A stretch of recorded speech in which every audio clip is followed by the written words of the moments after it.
Assalamualaikum dan salam Sarawakku sayang. Anda bersama saya Hafizah Munirah Mahrab dalam Buletin Ukas edisi malam 9 Julai 2020. Berita utama, usaha Kerajaan Sarawak untuk memastikan kawasan luar bandar dapat menikmati sumber air bersih kini membuahkan hasil, terutamanya di kawasan Simunjan hingga di kawasan seberang Sungai Batang Samarahan, termasuklah Kampung Sebangan kerana sering menerima aduan bekalan air yang tidak begitu baik. Ketua Menteri Datuk Petinggi Dr. Abang Haji Abdul Rahman Zohari Tun Datuk Abang Aceh Openg berkata, dengan peruntukan khas yang diberikan Kerajaan Sarawak, bekalan air dari Kuching terus ke kawasan Simunjan, Gedong dan Sebangan hingga ke Sebuyau telah dinaik taraf agar dapat menyelesaikan masalah bekalan air di kawasan tersebut. Peruntukan yang khas untuk menaik taraf bekalan air di kawasan ini dan Alhamdulillah sekarang ini pelaksanaan projek tersebut yang memakan kos lebih kurang 500 juta untuk kita menaikkan piping di kawasan ini dan juga saluran air daripada Kuching terus ke kawasan Semunjan, kawasan Gedong, Sebangan hingga ke Sebuyau. Ini saya rasa akan dapat menyelesaikan masalah bekalan air dan mereka akan mendapati air 24 jam. Beliau berkata demikian semasa sidang media selepas majlis dan lawatan ke projek bekalan air di bahagian Samarahan pada Khamis. Datuk Petinggi Abang Zohari menambah, projek bekalan air tersebut juga merupakan satu-satunya infrastruktur yang dibekalkan Kerajaan Sarawak di kawasan luar bandar supaya dapat merancangkan ekonomi khasnya pertanian yang berkehendakkan air.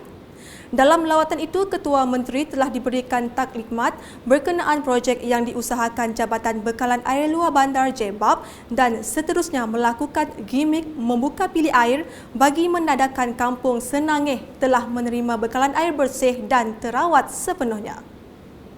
Berita seterusnya, Tanah Hak Adat Bumi Putera NCR merupakan aset penting yang memberi manfaat kepada setiap rakyat dan kawasan lain di seluruh Sarawak. Ahli Dewan Undangan Negeri Adun Tanjung Datu, Datin Petinggi Datuk Amar Hajah Jamilah Anu semasa berucap dalam majlis penyerahan surat hak milik tanah di Sematan pada Rabu berkata, NCR mampu memberikan manfaat bukan sahaja kepada pemilik tanah, bahkan juga meningkatkan ekonomi dan sosial rakyat. Hak tanah adat merupakan aset yang sangat penting dan bernilai, bukan sahaja kepada pemilik tanah, melainkan diusahakan dengan betul dan kerana mampu memberi ulangan yang berbaloi serta meningkatkan ekonomi dan sosial rakyat melalui industri pertanian dan pembangunan tanah yang lestari. Selain daripada itu juga, pemberian surat pemilikan tanah pada hari ini merupakan tanda komitmen dan pengiktirafan kerajaan terhadap tanah adat Bumi Putera NCR bagi penduduk di kampung di kawasan N3 dan kampung Kuih khususnya. Dalam pada itu, Datin Petinggi Datuk Amar Hajah Jamilah menambah, Kerajaan Sarawak juga telah memberikan kelulusan untuk pembinaan anjung usahawan di Teluk Melano dan Sematan.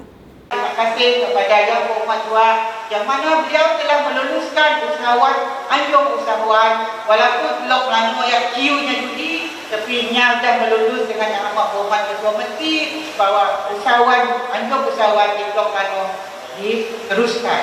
Dan untuk semangat buat masa itu, untuk pengaturan kita buat, kita telah sedang tender iaitu projek anjung usahawan di kawasan Sematan. Selanjutnya, pelaksanaan projek substesen Daro yang bernilai 330 juta ringgit membuktikan Kerajaan Sarawak berusaha menyediakan kemudahan terbaik kepada rakyatnya. Menurut Adun Daro Safi'i Ahmad, projek tersebut yang siap pada tahun 2019 telah menyelesaikan masalah kekerapan berlakunya bekalan elektrik terputus di Daro. Bermula pada tahun lepas, Alhamdulillah daerah Daro telah pun mendapat satu sistem elektrik yang baik, di mana telah menyelesaikan masalah kekerapan berlaku bekalan terputus kerana kita mempunyai satu bekalan yang lebih besar. Kalau dulu 32 kb, sekarang ini kita punya 132 kb. Beliau berkata demikian selepas mengadakan tinjauan ke substesen Daro di Daro pada Rabu. Dalam hal itu, Safi'i berkata komitmen Kerajaan Sarawak itu membuktikan lebih banyak lagi projek pembangunan akan dilaksanakan di kawasan itu selepas ini. Hari ini boleh dikatakan satu hari bersejarah kerana apa yang kita perancangkan sebelum ini, apa yang kerajaan telah rancangkan untuk rakyat, hari ini telah menjadi satu kenyataan. Dan insya-Allah ini salah satu tanda yang baik untuk kita meningkatkan lagi kemudahan-kemudahan yang lain. Itu juga dengan kemudahan bekalan air dan sebagainya. Berikutnya, seramai 184 orang penerima bantuan sara hidup BSH dan bantuan prihatin nasional BPN serta 511 orang penerima bantuan khas Sarawak Kusayang BKSS yang tidak mempunyai nombor akaun menerima bayaran mereka di Bank Simpanan Nasional BSN. Bayaran BSH dan BPN diuruskan Lembaga Hasil Dalam Negeri LHDN dan Jabatan Perbendaharaan Malaysia Sarawak. Manakala Jabatan Perbendaharaan Negeri Sarawak pula menguruskan pembayaran BKSS. Dalam hal itu, Pegawai Jabatan Perbendaharaan Negeri Sarawak, Mazliza binti Hassan, ketika ditemui menjelaskan sambutan yang diterima amat menggalakkan, terutama dari kategori penjajah, keluarga dan bujang. Kebanyakannya mengadu berkaitan dengan status rayuan yang masih ini dalam sistem ataupun tiada dalam rekod walaupun sudah buat rayuan. Katanya semasa pembayaran fasa ketiga BSH, BPN dan BKSS bagi kawasan pedalaman daerah Limbang pada Rabu. Sementara itu, salah seorang penerima BKSS Felicia Brenda dari masyarakat Lun Bawang melahirkan rasa syukur dan terima kasih kepada kerajaan di atas bantuan kewangan yang diberikan dan bantuan makanan di sepanjang Perintah Kawalan Pergerakan PKP. Bersyukur selama PKP ini ada menerima duit bantuan makanan selama PKP inilah. Bersyukur untuk kerajaan juga dengan semua bantuan yang ada lah. Beralih ke berita mengenai projek penambahbaikan rumah miskin Sarawak PPRMS. PPRMS telah berjaya merealisasikan impian 4 buah keluarga di kawasan Dewan Undangan Negeri Dun Kuala Rajang untuk memiliki kediaman yang lebih baik selepas kerja-kerja penambahbaikan rumah mereka siap sepenuhnya. Salah seorang penerimanya, Norsiah Bujang, menzahirkan penghargaan ke atas Kerajaan Sarawak dan Ahli Dewan Undangan Negeri Adun Kuala Rajang, Datu Lentalif Saleh, telah meluluskan bantuan kepadanya. Terima kasih bantuan Baby, Datuk Len, bantuan kita dengan dari GPS tu mendapatlah kami minta bantuan barulah. Seorang lagi penerima, Rokayah Wi, turut berterima kasih di atas bantuan itu.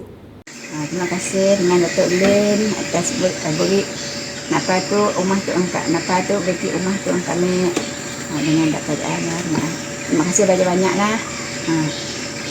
Beralih ke perkembangan COVID-19 di Sarawak menerusi kenyataan Jawatankuasa Pengurusan Bencana Negeri JPBN Sarawak pada Khamis. Jumlah kes positif COVID-19 kekal sebanyak 573 kes apabila tiada kes baru dicatatkan pada hari ini. Turut dimaklumkan tiada kes sembuh dan discharge dari hospital menjadikan peratusan kes kekal 96.16% bersamaan 551 orang. Selain itu, sebanyak 20 PUI baru dilaporkan dan 7 kes masih menunggu ujian makmal.